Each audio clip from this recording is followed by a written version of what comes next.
बहुत स्वागत है आपका एपीएन पर। देश की बात आप देख रहे हैं और मैं हूं आपके साथ राजश्री। देश की बात में आज हम बात करेंगे उत्तर प्रदेश के चुनावी समर की, जहां सियासी पार्टियां एक दूसरे के खिलाफ व्यूह रचना कर रही हैं। समझेंगे महागठबंधन के तमाम पेचो खम को, आरएलडी के जो नाजो नखरे हैं उसका क्या राज है ये भी हम आपको बताएंगे, और कांग्रेस के दिल की बात भी आपके साथ करेंगे।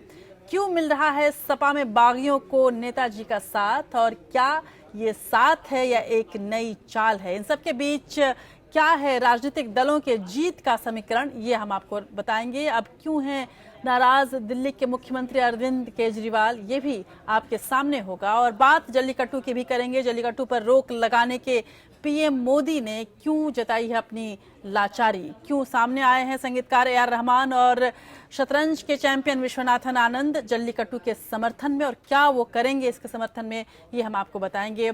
दिखाएंगे आपको कश्मीरी पंडितों के पलायन का दर्द, और मोदी सरकार के हलवे की रस्म का नज़ारा भी आपके सामने होगा। और बजट की तैयारियों में क्या कुछ खास है ये भी हम आपको बताएंगे।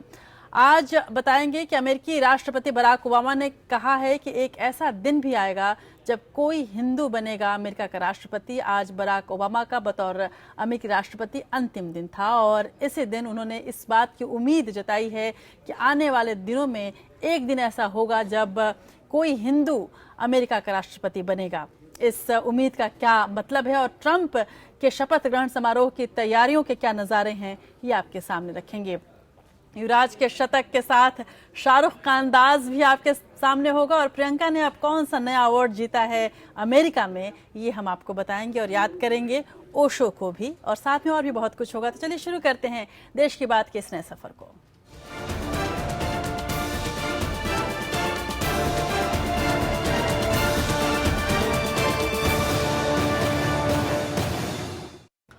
और सबसे पहले बात करते हैं उत्तर प्रदेश की। उत्तर प्रदेश के चुनावी समर में बीजेपी और बसपा की चुनौती से निपटने के लिए समाजवादी पार्टी का कांग्रेस से गठबंधन तो करीब करीब तय माना जा रहा है, लेकिन राष्ट्रीय लोकदल के भी महागठबंधन में शामिल होने को लेकर फिलहाल स्थिति स्पष्ट नहीं हुई है। इस गठबंधन में विधानसभा सीटों को लेकर सहमति नहीं बन पा रही है, और उधर समाजवादी पार्टी ने यह ऐलान किया है कि 403 में से 300 सीटों पर वो चुनाव खुद लड़ेगी और शेष बची सीटें सहयोगी दल को देना चाहेगी, जबकि कांग्रेस 110 सीटों की मांग कर रही है।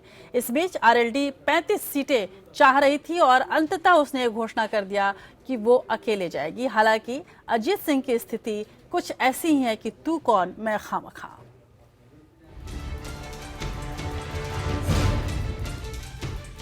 अखिलेश यादव को साइकिल मिलने से सबसे ज्यादा खुशी कांग्रेस को मिली। यूपी में लड़खड़ा रही पार्टी तनकर खड़ी हो गई। कांग्रेस को अखिलेश यादव का रथ हाँकने में भी कोई गुरेज नहीं है। कम से कम यूपी में सत्ता के रथ की सवारी करने का मौका 27 साल बाद मिलेगा। उधर महागठबंधन की शर्तें तय होने से पहले ही सपा खेमे में ढोल नगाड़े बजने शुरू हो गए।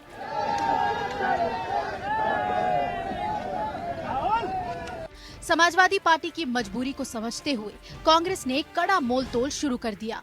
मुख्यमंत्री अखिलेश यादव रहेंगे तो सरकार में सत्ता सुख भोगने के लिए कांग्रेस ने अपने लिए ज्यादा से ज्यादा सीटें मांगी। अखिलेश भी कांग्रेस की गोदान में रोज बढ़ती डिमांड से हैरान हुए। सपा ने तय कर लिया कि अपनी सीटों को छोड़ बाकी कांग्रेस के हवाले कर दी जाएंगी।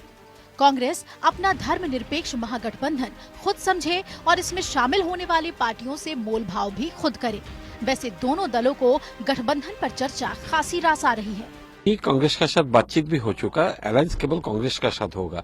देखिए, उत्तर प्रदेश का जो विधानसभा चुनाव 2017 में बहुत महत्वपूर्ण चुनाव है। सारा हिंदुस्तान देख रहा है उत्तर प्रदेश में क्या होगा।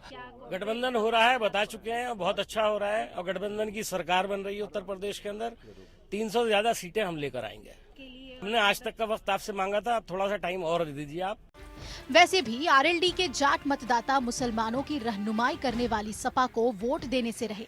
गठबंधन के चक्कर में कहीं मुसलमान भी न हाथ से चले जाएं। लेकिन सीटों और विधायकों की सौदेबाजी में आरएलडी से ज्यादा तजुर्बा शायद ही किसी के पास हो। इसी फन में माहिर होने की वजह से आरएलडी ने केंद्र से लेकर राज्य तक सबसे ज्यादा सत्ता सुख भोगा है। आरएलडी के सामने भी वजूद बचाने का सवाल है, लेकिन वो ये जानती है कि उससे ज्यादा जरूरत कांग्रेस को उसकी है। करीब 2 महीने पहले शिवपाल यादव जी आए थे, मुलायम सिंह जी ने बात की थी, अभी 1 हफ्ते पहले अखिलेश यादव ने भी बात की, पर उसके बाद कोई गठबंधन की बात नहीं। कहते हैं कि भाई कांग्रेस बात करे, हमसे किसी ने आज तक बात ही नहीं की है। सीटों की इस सौदेबाजी में कांग्रेस ने प्रियंका गांधी को आगे कर दिया है। सूत्रों के मुताबिक आरएलडी अध्यक्ष अजीत सिंह के बेटे जयंत चौधरी ने कांग्रेस से उम्मीद से ज्यादा सीटों की मांग कर डाली। पश्चिमी उत्तर प्रदेश में बीजेपी ने आरएलडी के पैरों के नीचे से जमीन खिसका दी है, लेकिन चौधरी साहब अपना बाजार भाव कम करने को तैयार नहीं। कांग्रेस को भी सपा से अपने लिए सीटों की दरकार है। उधर आरएलडी और दूसरे दलों को सस्ते में निपटाने की कोशिश में है। मुश्किलें कितनी भी हों, आसान होने की उम्मीद है, क्योंकि सियासत जानने वालों का कहना है कि सपा, कांग्रेस और आरएलडी की मजबूरी है, इसलिए महागठबंधन जरूरी है। अंशुमान त्रिपाठी के साथ रजत मिश्रा, एपीएन। लेकिन यदि कुल मिलाकर देखा जाए तो अखिलेश यादव अकेले हैं, उन पर जिम्मेदारियां बहुत ज्यादा हैं। अभी तक वो नेतृत्व के लिए लड़ाई लड़ रहे थे, अब जब से नेतृत्व मिला है तो उन्हें तालमेल बिठाने की लड़ाई लड़नी पड़ेगी।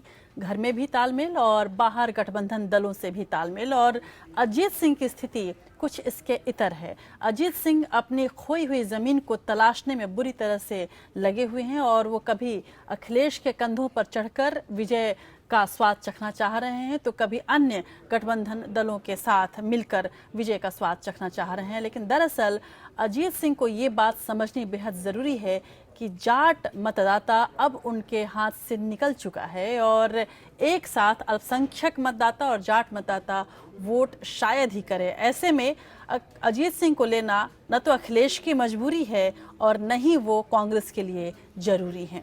लेकिन जरूरी अखिलेश के लिए ये बहुत है कि वो मुलायम सिंह यादव को खुश रखें। उधर मुलायम सिंह यादव भी अपने बेटे के रास्ते की तमाम मुश्किलों को एक एक करके दूर कर देना चाहते हैं। सपा के संरक्षक मुलायम सिंह यादव ने अखिलेश यादव को फिर अपने तेवर दिखाए हैं। ये ऊपरी तौर पर आपको भी तेवर जरूर लग सकता है, लेकिन इसके पीछे मुलायम की एक खास रणनीति है। मुलायम सिंह ने अपनी सूची में शामिल नेताओं से कहा है कि अगर उनका नाम कटता है तो वो निर्दलीय चुनाव लड़ें, हम उनके साथ हैं। अपना नाम कटने के अंदेशे से मुलायम के पास पहुंचे नेताओं को नेताजी ने पूरा भरोसा दिया कि वो उनका चुनाव प्रचार भी करने आएंगे। नेताजी ने भले ही सपा को एकजुट करने के लिए ऐसा किया हो, लेकिन इसे भी उनके पुत्र प्रेम से जुड़ी सियासत समझा जा रहा है। यदि इसे पुत्र प्रेम न भी कहें तो सत्ता प्रेम जरूर कह सकते हैं। और मुलायम सिंह यादव एक मजे हुए राजनीतिक खिलाड़ी हैं। वो कोई भी कांटा अपने बेटे के रास्ते में नहीं रहने देना चाहते और आने वाले दिनों में भी सपा के हाथ में सत्ता आए, इसकी पूरी कोशिश वो कर रहे हैं। और शायद यही वजह है कि वो अभी भी विरोधियों को खुश रखना चाहते हैं, कम से कम तब तक जब तक कि मतगणना न हो जाए। साइकिल के सीएम अखिलेश यादव के पाले में जाने के बाद मुलायम सिंह यादव की ओर से घोषित किए गए कई उम्मीदवारों के टिकट कटने की संभावना है। इसमें राज्यसभा सांसद बेनी प्रसाद वर्मा के बेटे राकेश वर्मा का टिकट भी है, जो बाराबंकी की रामपुर विधानसभा सीट से मुलायम खेमे के उम्मीदवार है। अखिलेश ने अपने पहले जारी की गई लिस्ट में इस सीट से अरविंद सिंह गोप को टिकट दिया है। मुलायम के लिस्ट में लखनऊ कैंट से अपर्णा यादव को टिकट दिया गया है, जबकि अखिलेश की लिस्ट में इस सीट से कोई प्रत्याशी नहीं घोषित किया गया था।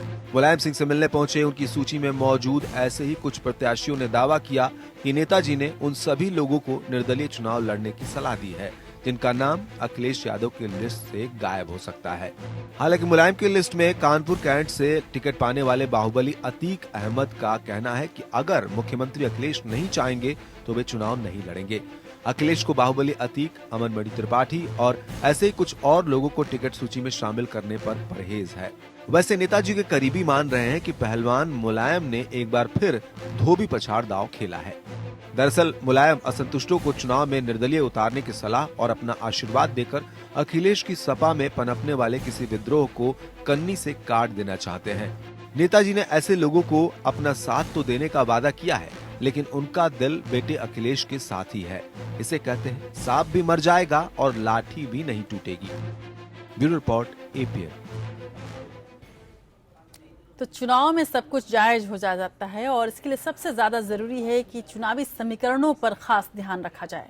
उत्तर प्रदेश विधानसभा चुनाव के लिए सभी पार्टियां अपने अपने समीकरणों के आधार पर अपनी रणनीति तय करने में लगी हुई हैं। जाति और धर्म के समीकरणों में छिपा है जीत का असली समीकरण।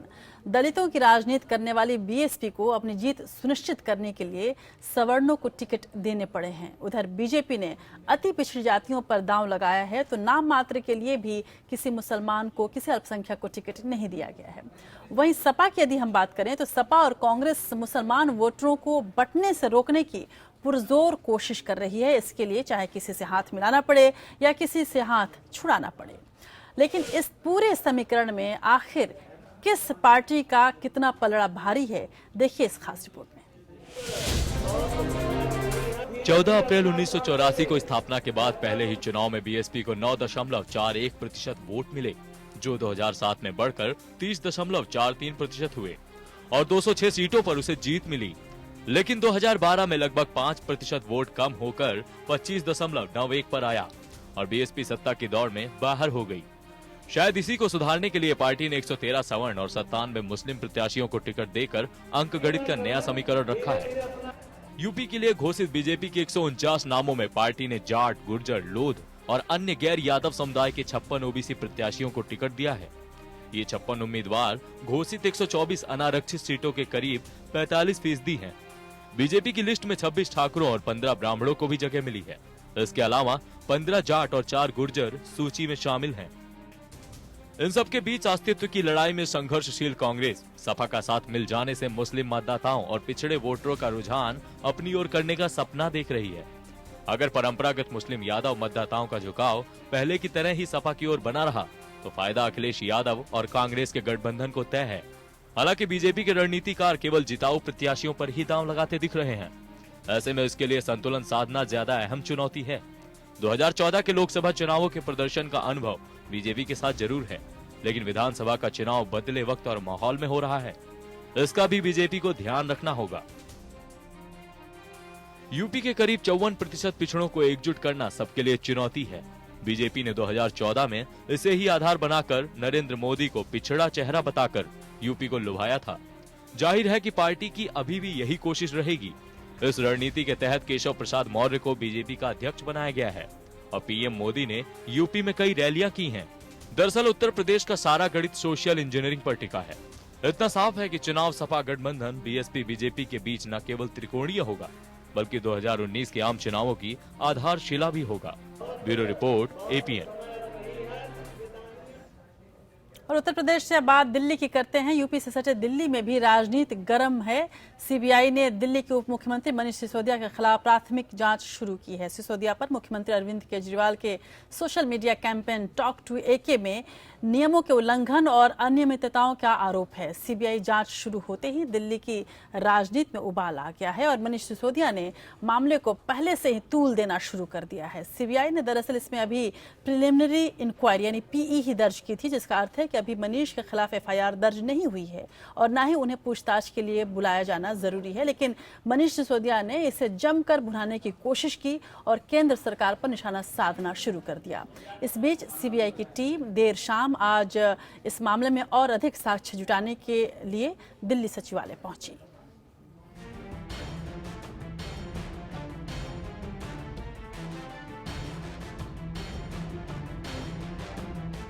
दिल्ली के मुख्यमंत्री अरविंद केजरीवाल के 2 मंत्रियों के खिलाफ सीबीआई की जांच शुरू होते ही केंद्र और दिल्ली सरकार के बीच जंग एक बार फिर शुरू हो गई है। सीबीआई ने टॉक टू एके नाम से चलाए गए सोशल मीडिया कैंपेन में अनियमितता के आरोप में दिल्ली के उप मुख्यमंत्री मनीष सिसोदिया के खिलाफ प्राथमिक जांच शुरू की है, तो स्वास्थ्य मंत्री सत्येंद्र जैन की बेटी सौम्या जैन के खिलाफ भी जांच जारी है। अपने करीबियों के खिलाफ सीबीआई जांच से नाराज अरविंद केजरीवाल ने प्रधानमंत्री मोदी पर करारा हमला किया। उन्होंने ट्वीट में लिखा है कि मोदी जी, इसीलिए मैं आपको कहर बोलता हूँ, गोवा और पंजाब में हार रहे हो तो सीबीआई का गेम शुरू कर दिया। दिल्ली के डिप्टी सीएम मनीष सिसोदिया ने भी केंद्र सरकार पर हमला बोला तो बीजेपी ने भी पलटवार किया है। सारा देश जानता है ये कार्रवाई क्यों की गई है। पंजाब हम लोग जीत रहे हैं, गोवा हम लोग जीत रहे हैं, इनसे यूपी नहीं जीता जा रहा। मुझे लग नहीं रहा कि अब इनका कोई राजनीतिक भविष्य बचा है, तो अब ये बौखलाहट में कुछ भी कर रहे हैं। उनको लगा जैसे कोई पूछने वाला नहीं है, किंतु हर राजनेता की और हर नौकरशाही में हर व्यक्ति की अकाउंटेबिलिटी है। जनता को आपको जवाब देना पड़ेगा और अगर आप गलत काम करेंगे तो चाहे आप कितने भी बड़े पद के ऊपर हो, आपके ऊपर कार्रवाई होगी, उससे बचा नहीं जा सकता। सीबीआई के मुताबिक उसे दिल्ली सरकार की निगरानी विभाग की शिकायत मिली थी। दिल्ली की एक बड़ी पब्लिक रिलेशन कंपनी को कॉन्ट्रैक्ट दिया गया ताकि वो मुख्यमंत्री के प्रोग्राम टॉक टू एके को हिट बना सके। शिकायत में लिखा गया कि इस प्रोग्राम में 1.5 करोड़ रुपए खर्च हुआ। दूसरी ओर स्वास्थ्य मंत्री सत्येंद्र जैन पर आरोप है कि उनकी बेटी सौम्या जैन को दिल्ली सरकार की महत्वाकांक्षी योजना मोहल्ला क्लिनिक में बतौर सलाहकार नियुक्त किया गया था। सीबीआई को नियुक्ति में अनियमितता की शिकायत मिली है। पिछले दिनों सत्येंद्र जैन के ओएसडी के घर पर सीबीआई ने छापेमारी भी की थी। उसने जो 3 महीने काम किया था उसकी कोई सैलरी नहीं ली, किसी तरह के पर्क्स नहीं लिए, कोई सुविधा नहीं ली है। और वहाँ पे शायद लिख रहे हैं कि ट्रेनिंग के ऊपर 1,15,000 खर्च किए गए, वो भी गलत है बिल्कुल।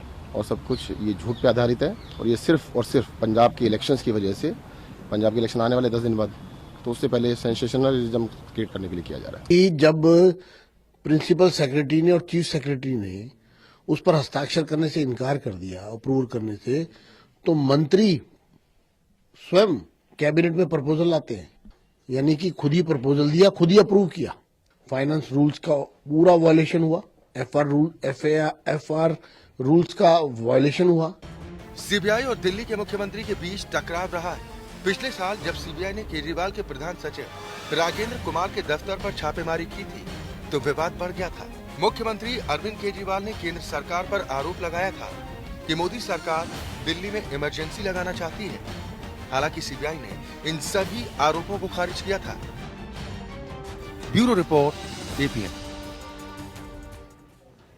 उधर दिल्ली में अगर अरविंद केजरीवाल और मनीष सिसोदिया पीएम मोदी के खिलाफ मोर्चा खोल रहे हैं तो तमिलनाडु में जल्लीकट्टू पर रोक के खिलाफ जबरदस्त प्रदर्शन जारी है और धीरे धीरे ये प्रदर्शन अब मोदी विरोधी रुख अख्तियार कर रहा है। हजारों की तादाद में लोग चेन्नई में जल्लीकट्टू पर रोक के विरोध में धरना दे रहे हैं और प्रदर्शन कर रहे हैं। तमिलनाडु के मुख्यमंत्री पनीर सेल्वम ने आज प्रधानमंत्री नरेंद्र मोदी से मुलाकात की और दखल देने की मांग की, लेकिन प्रधानमंत्री ने सुप्रीम कोर्ट में इस मामले के होने की वजह से असमर्थता अपनी जताई। इस बीच संगीतकार AR रहमान ने ट्वीट करके कहा है कि तमिलनाडु की भावनाओं के समर्थन में वो कल उपवास पर रहेंगे।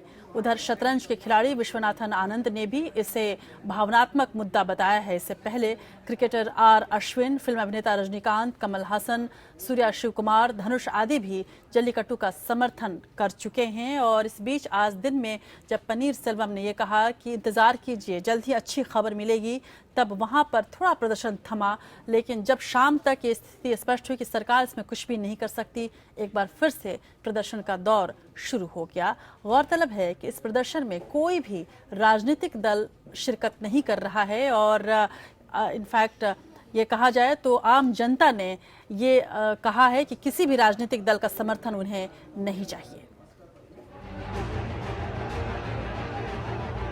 सांडों को काबू में करने के खेल जल्लीकट्टू पर बैन हटाने की मांग को लेकर पूरे तमिलनाडु में विरोध बढ़ता जा रहा है। प्रतिबंध के खिलाफ चेन्नई से लेकर दिल्ली तक विरोध प्रदर्शित किया जा रहा है। हजारों की संख्या में जल्लीकट्टू के समर्थन में लोग मरीना बीच पर इकट्ठा हैं। जल्लीकट्टू पर बढ़ते विरोध और लोगों की नाराजगी को देखते हुए तमिलनाडु के मुख्यमंत्री ओ पन्नीर सेल्वम ने प्रधानमंत्री नरेंद्र मोदी से मुलाकात की। खबरों के मुताबिक इस मुलाकात में प्रधानमंत्री नरेंद्र मोदी ने तमिलनाडु के सीएम को बताया कि वो जल्लीकट्टू के सांस्कृतिक और धार्मिक महत्व को समझते हैं, लेकिन मामला न्यायालय के सामने लंबित है। जल्लीकट्टू के समर्थन में चेन्नई के मरीना बीच पर भारी भीड़ के बीच प्रदर्शनकारियों का साथ देने के लिए नेता और अभिनेता पहुंच रहे हैं। चेन्नई, मदुरई और कोयम्बटूर में प्रदर्शन हो रहा है। AIADMK की महासचिव शशिकला नटराजन ने भी इस मुद्दे पर पीएम मोदी को चिट्ठी लिखी है। जल्लीकट्टू के समर्थन में लोग लगातार सड़कों पर उतर रहे हैं। प्रदर्शनकारियों का कहना है कि जल्लीकट्टू तमिल परंपरा का एक हिस्सा है और इस पर रोक जायज नहीं है। तमिलनाडु की सरकार सुप्रीम कोर्ट की ओर से लगाई गई रोक हटाने के लिए केंद्र सरकार से अध्यादेश लाने की मांग कर रही है। इससे पहले मद्रास हाईकोर्ट ने इस मामले पर हस्तक्षेप करने से इनकार कर दिया था। सुप्रीम कोर्ट ने 2014 में जल्लीकट्टू पर प्रतिबंध लगा दिया था और पिछले साल दिसंबर में राज्य सरकार की पुनर्विचार याचिका भी रद्द कर दी थी। शीर्ष न्यायालय ने इस संबंध में दाखिल एक अन्य याचिका को 12 जनवरी को खारिज कर दिया था। Bureau report, APN. और इस बीच कल डीएमके ने वहां पर पूरे राज्य में कल रेल रोको अभियान शुरू करने का एक ऐलान किया है और इस दौरान कल भी जल्लीकट्टू को लेकर तमाम प्रदर्शन जारी रहेंगे। जल्लीकट्टू पर विवाद बढ़ता ही जा रहा है और विशेषज्ञों की राय भी अलग अलग है इस पूरे मसले पर। जहां कानून के जानकार सुप्रीम कोर्ट के जल्लीकट्टू पर रोक को सही बता रहे हैं, तो वहीं सामाजिक कार्यकर्ता परंपरा पर जोर दे रहे हैं। साथ ही ऐसी रोक को बाकी जानवरों पर भी लागू करने की बात करते हैं। देखते हुए सुप्रीम कोर्ट ने ये कहा था और उसमें अनुच्छेद जो कॉन्स्टिट्यूशन का अपने आर्टिकल कहते हैं भारतीय संविधान का 51A है, जिसमें कि एक ऐड किया गया है सन 72 में 42nd अमेंडमेंट के द्वारा। ये ऐड किया गया है कि आपका ये दायित्व है कि आप जीवित प्राणियों के प्रति कंपैशन रखेंगे, संवेदना रखेंगे।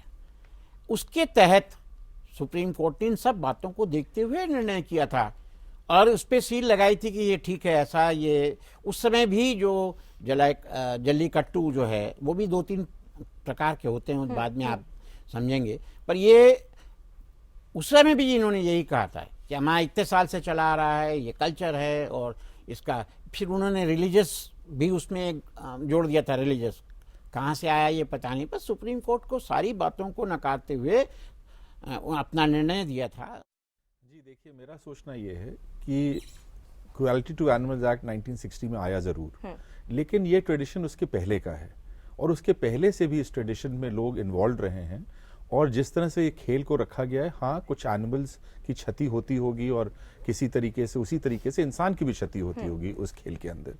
अगर इतनी पॉपुलर डिमांड है किसी स्टेट की और पोंगल जो हमारा फेस्टिवल है उसके साथ अगर लोगों की डिमांड है, तो कुछ कायदे कानून बना के इसको मेरे हिसाब से करना चाहिए था। हालांकि सुप्रीम कोर्ट का अब इसके ऊपर आदेश है और बैन है, तो इसमें मैं ज्यादा क्या टिप्पणी करूंगा, वो सर्वमान्य है और जो उन्होंने कहा है और किया है वो ठीक ही किया है। लेकिन अगर उसी पैरामीटर में हम सारी चीजों को लेंगे तो फिर हॉर्स रेसिंग भी बैन हो जानी चाहिए, बुलक कार्ट्स भी बैन हो जाने चाहिए, जितने जानवरों से रिलेटेड चीजें हैं ये बैन होनी चाहिए और सारे जानवरों को जंगल में छोड़ देना चाहिए। It is all right for people to say that this is our culture and this is how we have been doing, but culture is good and you should follow the culture. But if it violates rights of these poor animals who have no choice, then the court has to come to their protection. में आपका जो religious sentiment के basis में जो एक चला आ रहा है इतने सालों से, उसमें कहीं ना कहीं एक अगर आप देखिए पुराने जमाने में भी जाइए तो इस तरह के बुल फाइट्स वगैरह वहां पे भी होते थे। बहुत इटली वगैरह में भी बहुत बुल फाइट्स होते थे, बुल फाइट्स के एरेनाज होते थे इन टाइम्स, बट वो एक डिफरेंट एरा था। अब हम उस एरा में नहीं रहते, अब हम एक बहुत ही एडवांस्ड एरा में आ गए हैं जहां पर कि आज के दिन में हम बर्ड्स के राइट्स की बात करते हैं, हम टाइगर्स की बात करते हैं, उसी तरह से बुल्स का भी राइट है। तो कोर्ट इस चीज को समझ रहा है, इस चीज को अप्रिशिएट कर रहा है।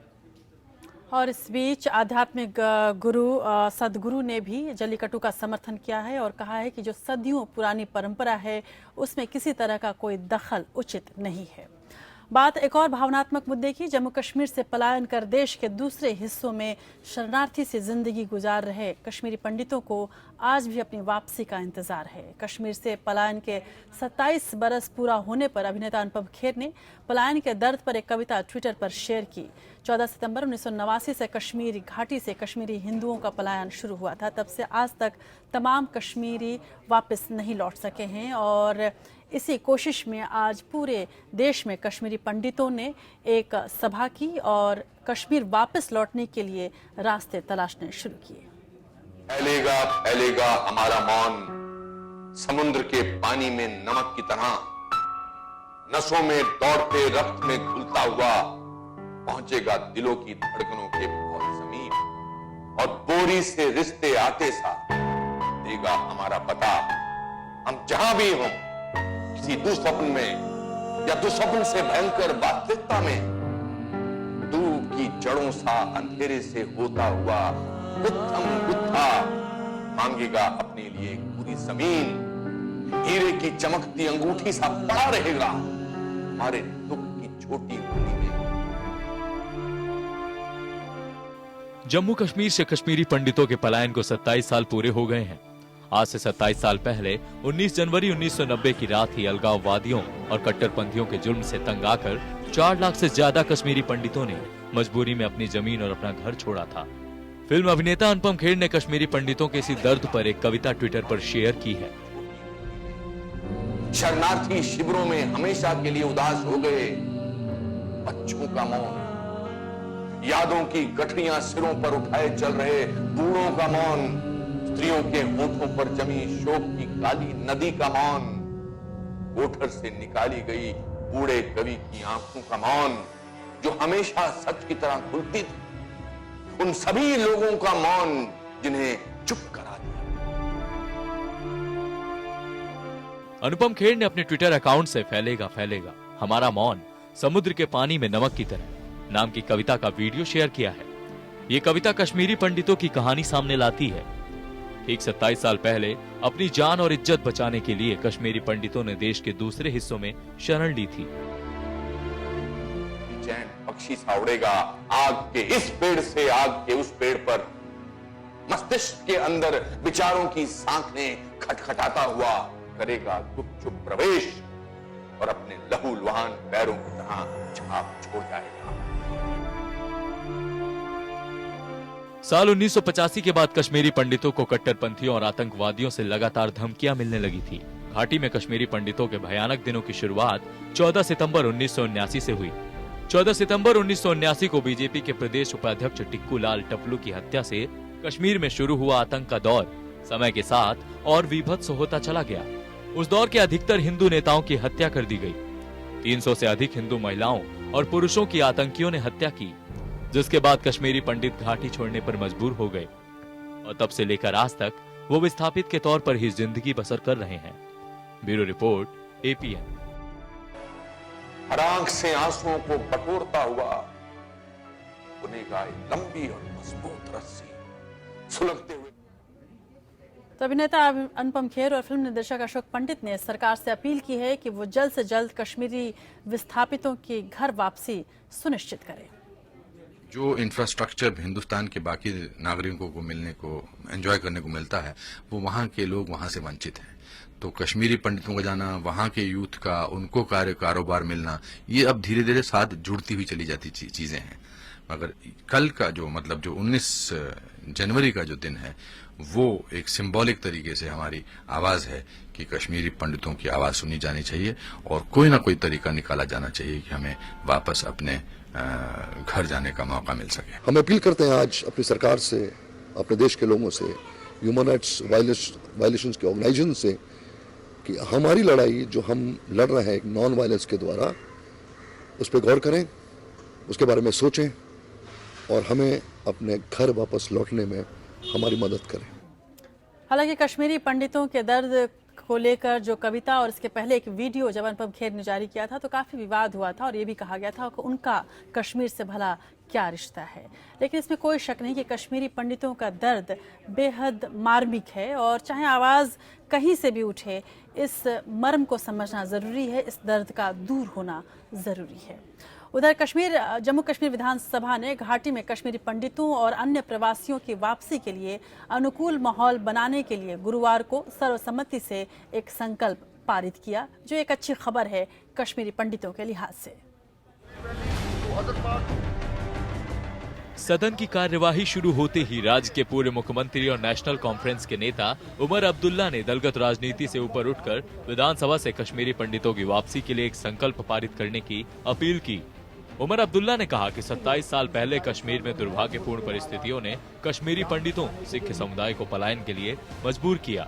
वादी कश्मीर में से मुश्किल हालात में कश्मीरी पंडितों को छोड़ के जाना पड़ा। उसके बाद आज तक कई और लोगों को मुश्किल हालात में वहां से निकलना पड़ा, चाहे वो हमारे सिख भाई हों, मुसलमान हों। कश्मीरी पंडितों की तो मैंने बात की ही की।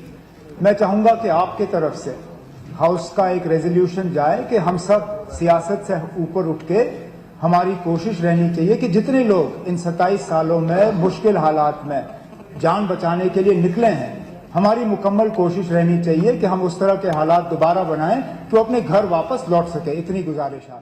प्रश्नकाल खत्म होने के बाद संसदीय मामलों के मंत्री अब्दुल रहमान वीरी ने संकल्प को सदन में लाए जाने की मंजूरी दी। इसमें कश्मीरी पंडितों और दूसरे विस्थापितों की वापसी की बात कही गई है। प्रस्ताव में कहा गया है कि लोगों की घाटी में वापसी हो, इसके लिए हम बेहतर माहौल तैयार करेंगे। कि हमें कश्मीर को चाहिए कि वहाँ ये नहीं कि एक ही किस्म का आदमी रहे, एक ही किस्म के लोग रहें, एक ही मजहब रहे। मेरा मानना है कि आज शायद पंडितों को कश्मीर की इतनी जरूरत नहीं जितनी कश्मीर को पंडितों की जरूरत है। We need them more than they need us. हम सबको मिलकर ये संकल्प लेना चाहिए और ये हम सबकी जिम्मेवारी है कि सुरक्षित घर वापसी, जहां वो मान सम्मान इज्जत के साथ, सेल्फ रिस्पेक्ट के साथ अपना जीवन व्यतीत कर सके, ऐसा माहौल फिर से कश्मीर घाटी के अंदर हम सब ने बनाना है। कश्मीरी पंडितों के कश्मीर घाटी में पुनर्वास के लिए पिछले कई सालों से मांग उठती रही है। इस बाबत जम्मू कश्मीर में पीडीपी बीजेपी गठबंधन की सरकार बनने के बाद प्रस्ताव पास किया गया है। केंद्र सरकार भी उनके पुनर्वास के लिए प्रयास कर रही है। Bureau report, APN। चलिए, उम्मीद है कि इन छोटे छोटे प्रयासों से कश्मीरी पंडितों को अपना हक मिल जाएगा। लेकिन एक प्रयास सरकार और कर रही है और वो है 2017-18 का बजट लाने का। जी हां, वित्त मंत्री अरुण जेटली ने हलवा सेरेमनी के तहत अधिकारियों और कर्मचारियों में हलवा बांटकर बजट 2017-18 के दस्तावेजों की छपाई का काम शुरू कराया। इसी के साथ प्रिंटिंग प्रेस के तमाम कर्मचारियों समेत वित्त मंत्रालय के 100 अधिकारियों को बजट पेश होने तक नजरबंद कर दिया जाएगा। इस बार केंद्र सरकार 1 फरवरी को आम बजट पेश करेगी। बजट 2017-18 के दस्तावेजों की प्रिंटिंग की प्रक्रिया हलवा सेरेमनी की परंपरा के साथ ही शुरू हो गई। ये पारंपरिक हलवा सेरेमनी पिछले साल 19 फरवरी को हुई थी और अरुण जेटली ने 29 फरवरी को बजट पेश किया था, पर इस बार बजट 1 फरवरी को पेश होगा और इसी कारण से ये सेरेमनी 19 जनवरी यानी आज ही मनाई गई। और आप इन तस्वीरों में देख सकते हैं, ये काफ़ी पुरानी परंपरा है और जैसे हम ये कहते हैं कि किसी अच्छी खबर के आने के बाद मुंह मीठा कराया जाता है या किसी अच्छे कार्य को शुरू करने से पहले मुंह मीठा कराया जाता है, ठीक उसी अंदाज में ये हलवा सेरेमनी की जाती है। बजट एक बड़ा एक तरह से पड़ाव कहा जा सकता है हमारी प्रजातंत्र का भी और किसी भी देश को की अर्थव्यवस्था को चलाने के लिए। हलवा सेरेमनी बजट दस्तावेजों की छपाई से पहले की एक रस्म है और पारंपरिक रूप से ये मनाई जाती है। इस रस्म के तहत एक बड़ी सी कढ़ाई में, जैसा कि आपने तस्वीरों में देखा, हलवा तैयार किया जाता है जिसे मंत्रालय के सभी कर्मचारियों में बांटा जाता है। हलवा बांटे जाने के बाद वित्त मंत्रालय के ज्यादातर अधिकारी और कर्मचारियों को मंत्रालय में ही पूरी दुनिया से अलग होकर रहना होता है। इन्हें नॉर्थ ब्लॉक में बजट प्रेस में रखा जाता है। हालांकि इस सेरेमनी के बाद लॉक इन बजट तैयार करने की प्रक्रिया को गोपनीय रखने के लिए ऐसा किया जाता है। ये कर्मचारी जो प्रत्यक्ष तौर पर बजट बनाने से लेकर उसकी प्रिंटिंग की प्रक्रिया से जुड़े होते हैं और इसी वजह से इन्हें नजरबंद रखा जाता है। ये लोग लोकसभा में वित्त मंत्री द्वारा बजट पेश किए जाने तक अपने परिवार से फोन पर भी संपर्क नहीं कर सकते। इसके उनके पास केवल एक फोन होता है जिसके जरिए वो केवल कॉल रिसीव कर सकते हैं मगर कहीं कॉल कर नहीं सकते। बजट पत्र वित्त मंत्रालय के निजी प्रेस में ही छपते हैं। 10वां जयपुर लिटरेचर फेस्टिवल आज से शुरू हो गया। राजस्थान के मुख्यमंत्री वसुंधरा राजे ने फेस्टिवल का उद्घाटन किया। इस मौके पर की नोट स्पीकर गुलजार ने कहा, तकरीर करना मुझे सबसे भारी लगता है। अब तक नज्म सुना कर चला जाता था, लेकिन इस बार आयोजकों ने और जिम्मेदारी दी है। मुझे उन कुर्सियों पर बैठने से डर लगता है जिन पर बैठने से पांव जमीन पर नहीं लगते। और ये बात उन्होंने कुछ इस संदर्भ में कही जिसे हम राजनीति कहते हैं। वो भी नहीं है, वो कैफियत भी नहीं है कि आजकल पांव जमीन पर नहीं पड़ते मेरे, वो कैफियत नहीं है। जब मंच पर गीतकार गुलजार मौजूद हो और उस्ताद जाकिर हुसैन के तबले की धुन की जुगलबंदी हो तो वातावरण ऐसे ही काव्यमय और संगीतमय हो जाता है। जयपुर लिटरेचर फेस्टिवल की भी शुरुआत कुछ ऐसी ही मनमोहक थी। हालांकि अनकॉन्शियस में नहीं रहा जाता, लेकिन कॉन्शियसनेस का क्या करेगा। स्टेज संभालते ही गुलजार बोले, मुझे सियासत नहीं आती, आम आदमी की तरह सियासत से प्रभावित जरूर हो जाता हूँ।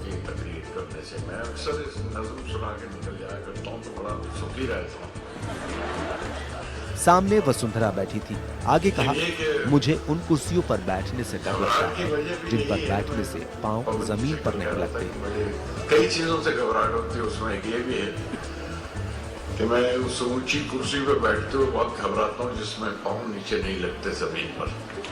गुलजार इतने पर ही नहीं रुके, आगे कहा, फूल चाहे कितनी भी ऊंची टहनी पर लग जाए, लेकिन मिट्टी से जुड़ा रहता है, तभी खिलता है। जमाने को बहलाना आसान नहीं है। आप किसी छोटे हल्के को तो बहला लो, लेकिन पूरे समाज को नहीं बहला सकते। जब किसी बर्तन के भीतर उबाल आ रहा हो तो बर्तन का ढक्कन खड़खड़ाने लगता है। उसकी ये भाव ही मेरी लिखाई है, मेरे अंदर का उबाल ही मेरी लिखाई है। मुझे नहीं वो सुन के टुकड़े पड़े। हिंदुस्तान में त्योहारों के अलग ही मजे हैं। पतंग है तो त्योहार है, रंग है तो रंग का त्योहार है, अब किताबों का भी त्योहार है। हर लैंग्वेज नेशनल है। आप तमिल को, बंगाली को किसी रीजन में कैसे बांट सकते हैं? जब तक मेरे सामने वाले घर में रोशनी जलती है, मेरे कमरे की दीवार पे उस घर की परछाई। फिर कहा, उबलती हंडिया इतनी सभी में जिंदगी उबलती है, लेकिन न पकती है न गलती है, ये जिंदगी यूं ही चलती है। उस घर की दो पालतू चिड़ियां उड़ती हैं तो मेरी इस दीवार से टकरा जाती। इस मौके पर सीएम वसुंधरा राजे ने कहा, जयपुर कल्चरल सिटी है, यहाँ युवाओं के लिए काफी स्पेस है। खुशी हुई कि फेस्टिवल को मैग्ना कार्टा में जगह मिली। Bureau report APN. और अब देखते हैं नेशनल टॉप 5 खबरें। पहले गाजियाबाद के एक शख्स ने 100 रुपए का ड्राफ्ट भेजकर राहुल गांधी से कुर्ता सिलवाने की अपील की और अब कर्नाटक के हावेरी के बीजेपी युवा मोर्चा के कार्यकर्ताओं ने उन्हें एक नया कुर्ता भेजा है।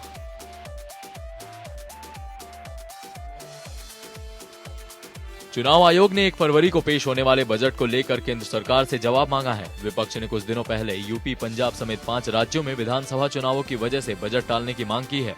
खबरों के मुताबिक चुनाव आयोग ने बजट को लेकर अलग जानकारी भी मांगी है।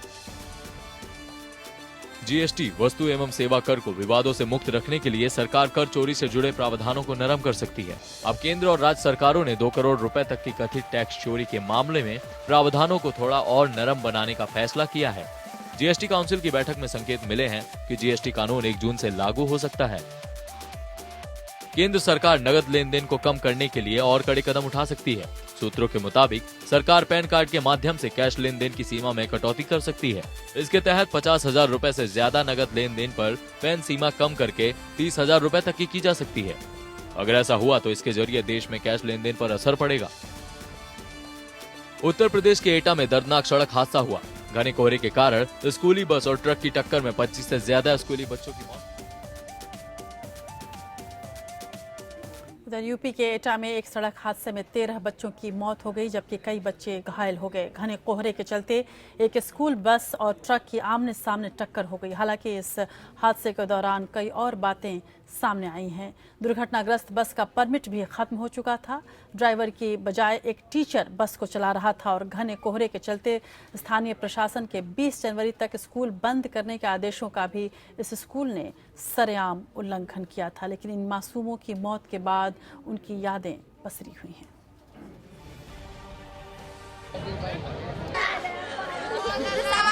एटा में हुए हादसे की ये तस्वीरें दिल दहला देने वाली हैं। स्कूल जाने के लिए निकले ये मासूम मौत की नींद में सो चुके हैं, पर खच्चे उड़े ये टुकड़े स्कूल बस के हैं। बच्चों से भरी ये स्कूल बस एक भीषण सड़क हादसे में टुकड़े टुकड़े हो गया। बस में सवार सभी बच्चे एलकेजी और यूकेजी के थे। ट्रक के जानलेवा टक्कर में करीब 13 बच्चों की जान चली गई और करीब 40 बच्चे गंभीर रूप से घायल हो गए। हादसे में स्कूल प्रशासन की बड़ी लापरवाही सामने आई है। हादसे ने कई सवाल खड़े किए हैं। अलीगंज का जेएस पब्लिक स्कूल प्रशासन के कोहरे के कारण छुट्टी के आदेश के बाद भी क्यों खुला था? स्कूल बस के ड्राइवर के अनुपस्थित होने के कारण स्कूल का टीचर बस क्यों चला रहा था? बस परमिट की अवधि खत्म होने के बाद भी क्यों चलाया जा रहा था बस? इन सवालों ने स्कूल प्रशासन को कटघरे में खड़ा कर दिया है। घटना के बाद हरकत में आए अधिकारियों ने स्कूल प्रबंधक के खिलाफ रिपोर्ट दर्ज कराई है और साथ ही स्कूल की मान्यता भी रद्द कर दी गई है। अभी हमारा पूरा प्रयास ये है कि इसमें जिसके द्वारा भी ये घटना कारित की गई है उसके खिलाफ सख्त कार्रवाई भी करें। बताया जा रहा है कि हादसा कोहरे के कारण हुआ। घायल बच्चों को सरकारी अस्पताल में भर्ती कराया गया है। अभिभावकों पर तो जैसे दुख का पहाड़ टूट पड़ा है। मेरे को नहीं मालूम ये स्कूल खोला था, बस आई थी, बस खोला, हमारी मजबूरी हुई, मेरे को तो बच्चे भेजना पड़ेंगे। उधर फर्रुखाबाद में भी एक स्कूल बस भयंकर दुर्घटना का शिकार हुआ। हादसे में करीब 1 दर्जन बच्चे घायल हुए। प्रधानमंत्री मोदी ने एटा हादसे पर ट्वीट करके दुख जताया है। हादसे ने स्कूल प्रशासन के गैर जिम्मेदाराना रवैये को सामने लाया है, जिसके कारण मासूमों को जान से हाथ धोनी पड़ी। एटा से संतोष यादव के साथ फर्रुखाबाद से सूर्य वाजपेयी, एपीएन। उधर दिल्ली और एनसीआर में 15 साल से ज्यादा पुराने डीजल के वाहनों के चलने पर रोक के नेशनल ग्रीन ट्राइब्यूनल यानी एनजीटी के आदेश पर दिल्ली में अमल शुरू हो गया है। इसी के तहत दिल्ली में मुथूट लीजिंग के चेयरमैन के नाम पर पंजीकृत गाड़ी का रजिस्ट्रेशन रद्द कर दिया गया है। एनजीटी ने 2014 में यह आदेश पारित किया था और इतना ही नहीं, आप सरकार तमाम अन्य लोगों को भी जिनकी गाड़ी 15 साल पुरानी हो गई है उन्हें नोटिस भेजना शुरू कर चुकी है। एनजीटी ने नवंबर 2014 में एक मामले में दिल्ली में डीजल और पेट्रोल से चलने वाले 15 साल से ज्यादा पुराने वाहनों पर रोक लगा दी थी। एनजीटी ने अपने आदेश में कहा था कि सड़क पर कहीं ऐसी गाड़ी दिखने पर संबंधित अधिकारी मोटर वाहन कानून के तहत वाहन को जब्त करने समेत उचित कार्रवाई करेंगे। एनजीटी ने यह भी कहा था कि ऐसे वाहन न तो सार्वजनिक पार्किंग में खड़े किए जा सकते हैं और अगर ऐसा होता है तो उन्हें क्रेन से उठवा लिया जाए और चालान किया जाए। अप्रैल 2015 में एनजीटी ने अपने आदेश में संशोधन किया और कहा कि 10 साल से ज्यादा पुराने डीजल वाहनों को दिल्ली की सड़कों पर चलने की मंजूरी नहीं होगी। इसी के तहत दिल्ली परिवहन विभाग ने मुथूट लीजिंग कंपनी के चेयरमैन के नाम रजिस्टर्ड गाड़ी का रजिस्ट्रेशन रद्द कर दिया है। DL8CY 1110 नंबर की यह कार अब दिल्ली एनसीआर की सड़कों पर नहीं चल सकती। आदेश में यह भी कहा गया है चूंकि वाहन 15 साल से पुराना है इसलिए इसे कबाड़ में भेजा जाएगा और इसके लिए कोई एनओसी भी नहीं जारी होगी। Bureau report, APN. तो यदि आप दिल्ली में रहते हैं और आपकी गाड़ी पुरानी हो चुकी है तो जरूरी है आपके लिए कि इस तरह की खबरों पे आप ध्यान रखें। बात विजय माल्या की कर लेते हैं। विजय माल्या की मुश्किलें बढ़ गई हैं। कर्ज वसूली न्यायाधिकरण यानी DRT ने विजय माल्या से बैंकों को 6,203 करोड़ रुपए के कर्ज की वसूली की प्रक्रिया शुरू करने की मंजूरी दे दी है और इसके लिए कहा है कि यदि वो चाहे तो 11.5% ब्याज भी लगा सकती है।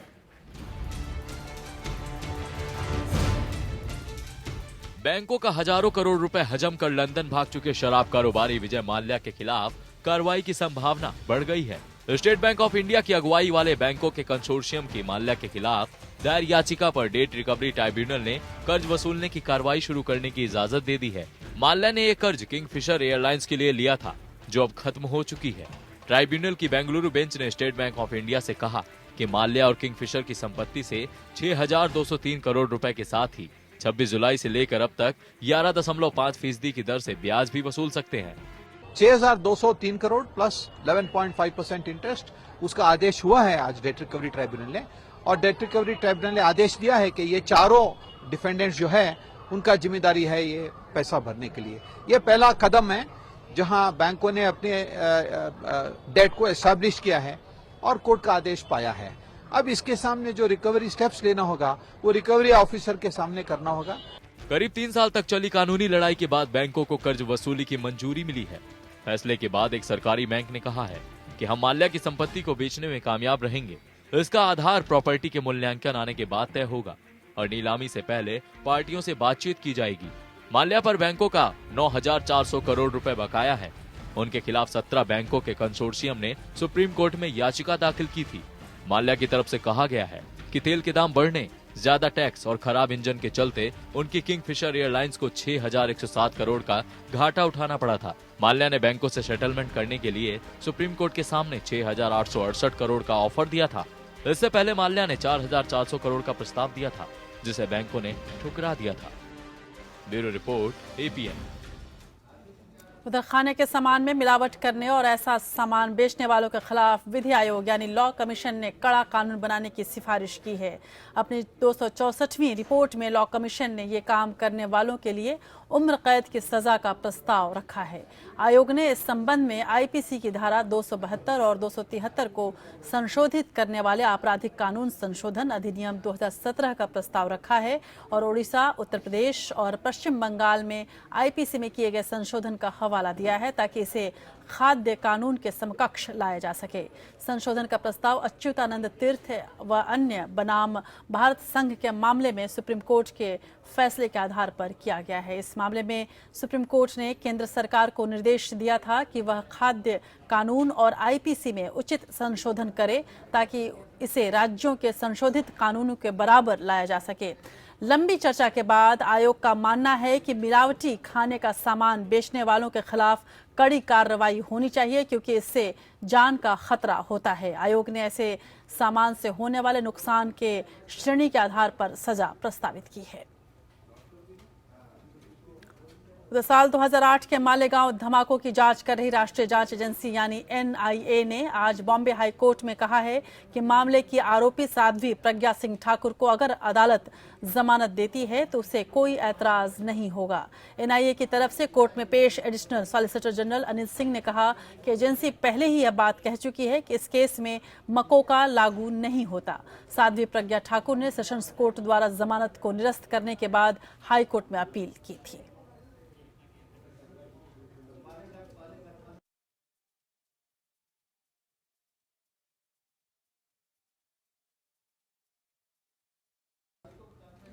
अंतर्राष्ट्रीय खबरें लेते हैं। अंतर्राष्ट्रीय खबरों में सबसे पहले बात अमेरिकी राष्ट्रपति बराक ओबामा की।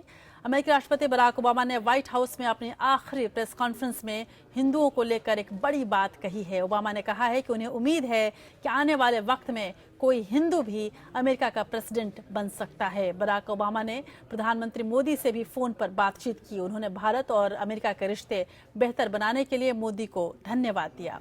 बतौर अमेरिकी राष्ट्रपति ओबामा के दूसरे कार्यकाल का आज अंतिम दिन था। कल यानी शुक्रवार को डोनाल्ड ट्रंप अमेरिकी राष्ट्रपति पद की शपथ लेंगे।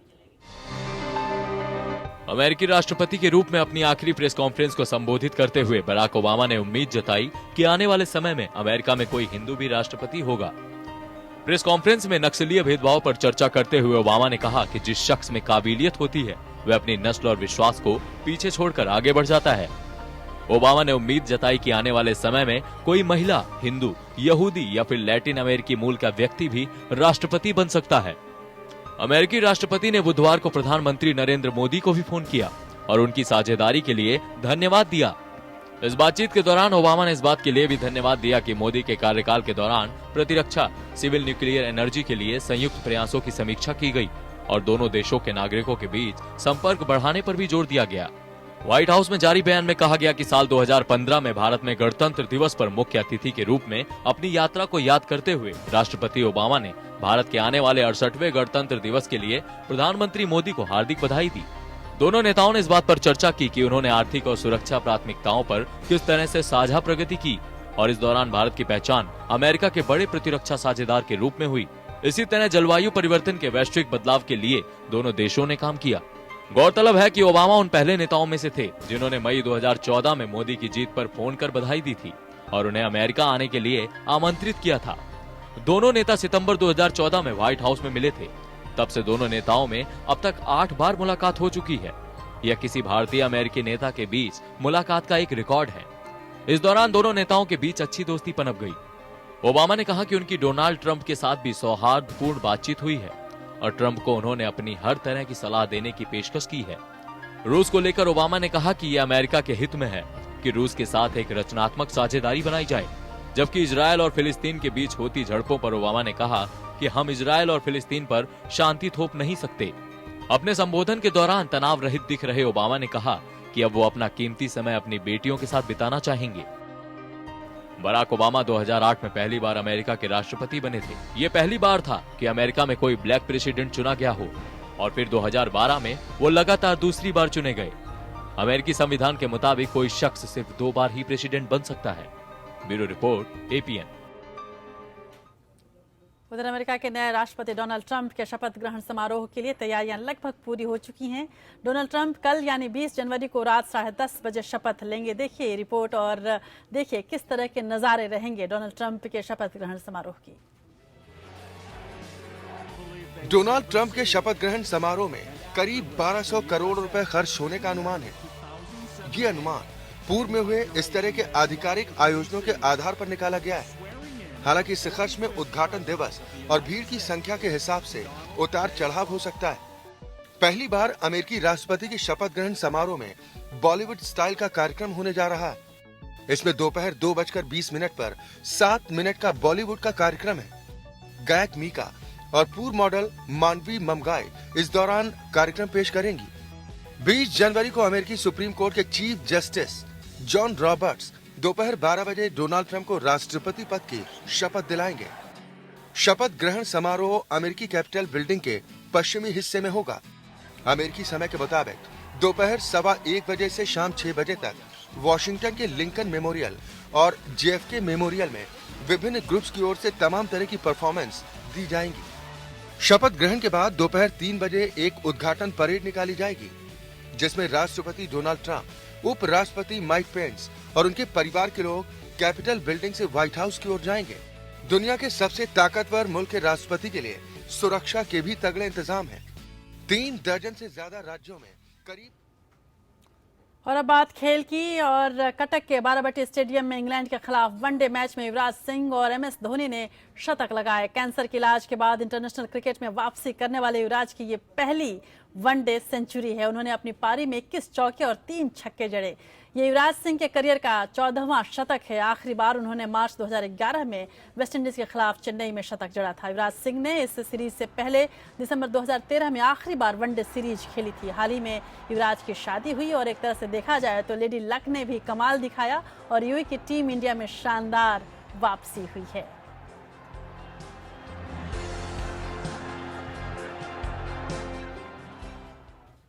और इस बीच अभिनेता शाहरुख खान अपनी रईसी आजकल हर जगह फ्लॉन्ट कर रहे हैं। 25 जनवरी को रिलीज होने वाली शाहरुख की फिल्म रईस के लिए हर कोई बहुत ही ज़्यादा उत्साहित है और शाहरुख भी इसी एक्साइटमेंट को बढ़ाने में कोई कमी नहीं छोड़ रहे हैं। शाहरुख ने कुछ समय पहले ही रईस का नया डायलॉग प्रोमो अपने फैंस के साथ ट्विटर पर शेयर किया था, जिसमें सबसे ज़ोरदार डायलॉग था कि दिन और रात लोगों के होते हैं, शेरों का ज़माना होता है।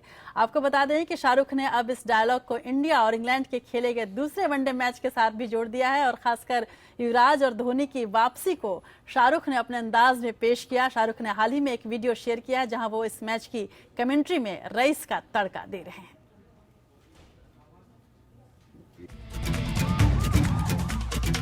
आजकल दिन अच्छे चल रहे हैं, दिनों रात लोगों के होते होंगे मजबूता साहब, शेरों का जमाना होता है। Thank you Sanjay for trying my dialogue on screen during the match, but I think it should sound a little like this. युवराज और धोनी को खेलते हुए देख यकीन हो जाता है कि शेरों का जमाना होता है। और उधर प्रियंका चोपड़ा ने अमेरिकन टीवी शो क्वांटिको के लिए दूसरा पीपल्स चॉइस अवार्ड अपने नाम कर लिया है। अभिनेत्री एलेन पोम्पियो और वियोला डेविस को पीछे छोड़ते हुए उन्होंने पसंदीदा ड्रामेटिक टीवी अभिनेत्री का ये पुरस्कार अपने नाम किया। विजेता घोषित किए जाने के बाद प्रियंका ने अपनी मां मधु चोपड़ा को गले लगाया और फिर वो पुरस्कार लेने मंच पर गई। प्रियंका ने इस मौके पर एक वीडियो भी शेयर किया और वोटिंग करने वालों को थैंक्स कहा। प्रियंका ने वीडियो के साथ लिखा, यह आपके बिना संभव नहीं होता, आप सबको बहुत प्यार। और इस बीच जब मीडिया ने प्रियंका से ये पूछा कि क्या वो डोनाल्ड ट्रंप से डरती हैं, तब इसका जवाब प्रियंका ने कुछ इस अंदाज में दिया और कहा कि मैं इंडियन हूँ और इंडियन किसी से डरते नहीं।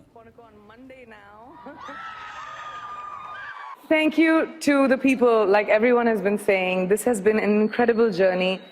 Every single woman that was nominated with me today, all of these incredible actresses were the reason that I joined television. They were the reason that I wanted to be the actor that I am here today receiving this award.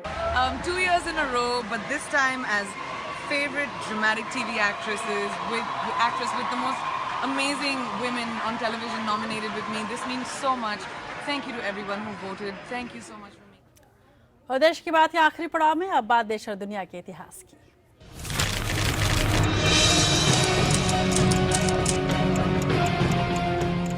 दुनिया के इतिहास में 19 जनवरी बहुत ही कारणों से महत्वपूर्ण है। हम कुछ ऐसी महत्वपूर्ण घटनाओं के बारे में आज आपको बताएंगे। 19 जनवरी 1597 में मुगलों से लोहा लेने वाले मेवाड़ के राजा महाराणा प्रताप का निधन हुआ था। 19 जनवरी 1942 में जापान की सेना ने बर्मा यानी अब के म्यांमार पर हमला किया था और 19 जनवरी 1949 में कैरिबियाई देश क्यूबा ने इजराइल को देश के तौर पर मान्यता दी थी। 19 जनवरी 1966 में कांग्रेस ने भारत के प्रधानमंत्री पद के लिए इंदिरा गांधी को अपना नेता चुना था। इंदिरा गांधी भारत के पहले प्रधानमंत्री जवाहरलाल नेहरू की इकलौती बेटी थी। 19 जनवरी 1981 में अमेरिका और ईरान के बीच समझौते के तहत 52 अमेरिकी बंधकों को रिहा किया गया था।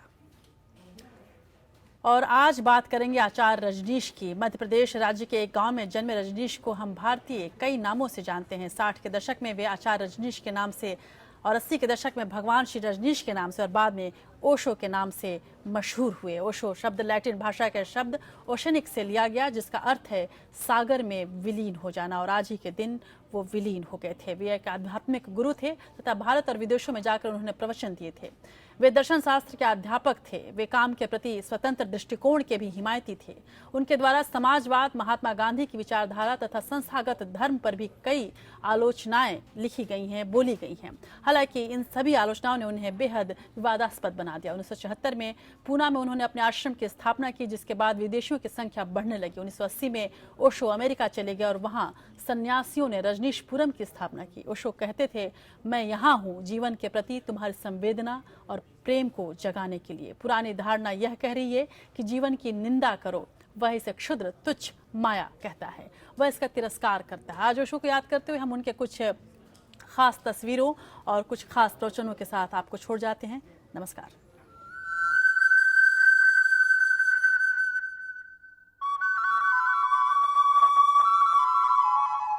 जीवन मूल्य भी समय की उत्पत्ति है, उपज है। आज जो सही है शायद कल सही नहीं होगा। रोज जागरूकता से देखते रहना जरूरी है कि समय की धारा जब बदले तो हम भी बदले। हम होते हैं कल में, बीते कल में, और अस्तित्व है आज। हमारा तालमेल टूट जाता है। वर्तमान से संबंध ना हो पाए तो परमात्मा से भी संबंध हो नहीं सकता, क्योंकि वर्तमान परमात्मा है। तुम पूछते हो सत्यानंद, क्या जीवन मूल्य भी समयानुसार रूपांतरित होते हैं? निश्चित ही सभी चीजें बदलती हैं, बदलनी ही चाहिए। बदलना ही जीवन का क्रम है और बदलना शुभ भी है। बदलती है इसलिए तो जीवन नया रहता है, ताजा रहता है, प्रफुल्लित रहता है।